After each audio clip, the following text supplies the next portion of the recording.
waaw man de lu jiitu ñu koy fal moom xawma ko dëgg yàlla ndax bokkuñu xëy na milieu wala bokkuñu daje ñoom seen yooyu yéen a xam que si néew ci Ousmane Sonko avant muy falu xawma ko ci moom waaye nag nit ñun comme dañoo jàng nu ñuy jàngalee jàng tuuti ci communication bu ñu xoolee nit ñaare boo waxee ñaari baat ak ñett luñ xam 100% mais mën naa am ñu am 40 wala 50 lu dëgg ci doxalin yi muy dox ak wax yi muy wax ak communication yi ñun ci loolu ñu sukkandiku léegi ci jàpp nit ñaare buy communiquer ak nit su bëree lu muy sëgg du def dara ndax nit buy wax ak nit dañoo bëgg mu siggi di wax ak nit ñi moo tax ba demee ci jumaa minbar imaam muy xutba du toog léeg-léeg dana taxaw waaye léeg-léeg dañ koy defal lu kawe mu taxaw ci lu tax parce que muy xool nit ñi di ko xool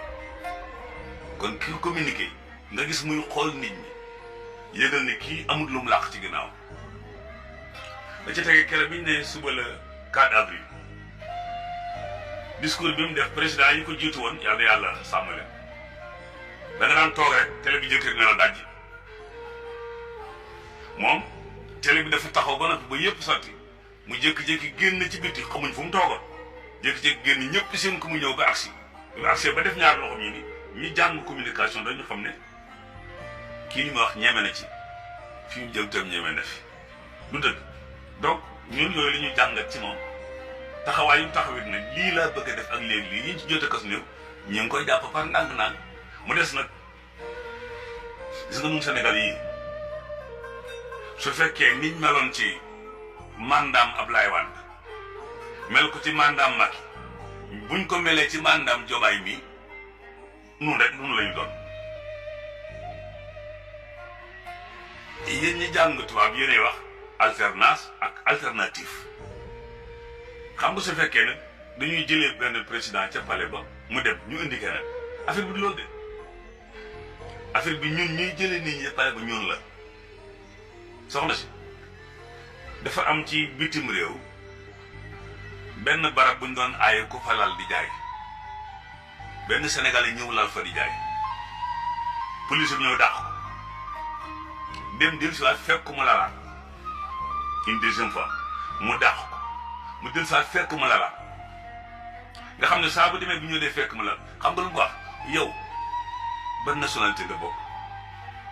mu ne ko Sénégalais laa mu ne ko ñaata ngeen mu ne ko mat nañu 15 millions mu ne kuy seen président jamono yooyu mu ne ko Macky Sall police bi nag bu fekkee yéen ñëpp nii ngeen mel yéen Sénégal yëpp bu fekkee nii ñëpp néew lañ mel yërëm naa seen njiit xam nga loolu jar na di jàng mooy ñun nii nu mel bu soppeeku Diomaye mënu ci nu dara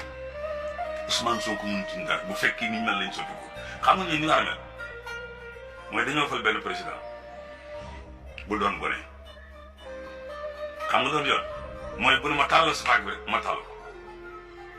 ne oustaz bankal ma bank jógal taxaw ma jóg mais ñun duñ def loolu kenn ku nekk fa mu gaari oto bu xënt ba 1964 fa mu gaari woon otom ba bu fa gars yi demoon tey ko dañuy jël oto bi moom jaral na ko jàlleen seen bakkan avec ça ñu bëgg dëkk bi doo xajal bëgg dëkk bi set nit ñuy dawale buñ ko soppiwut suñ transport bii buñ ko soppiwut suñ jëflante yi buñ ko soppiwut suñ naxante bi buñ ko soppiwut lijjantim xaalis bi buñ ko soppiwut du mën suñu dara waaw donc fi ne nañ ma baal su jógoon daal ne diw xaalis bi mu jël jaaduwul ñun ñooy jóg ne ko dara soxor lii taxul woon ñu fal la waaw président bi fi jóg waxoon naa ko de dama ne ko woon yéen ñi ñëpp ba ci Diomaye bi ku ci ay dañ lay wax yaay sunu yaay yaa war a togg tey ndékki omelette lañ bëgg a ndékkee waaye bul toj nen ñun loolu lañu def yi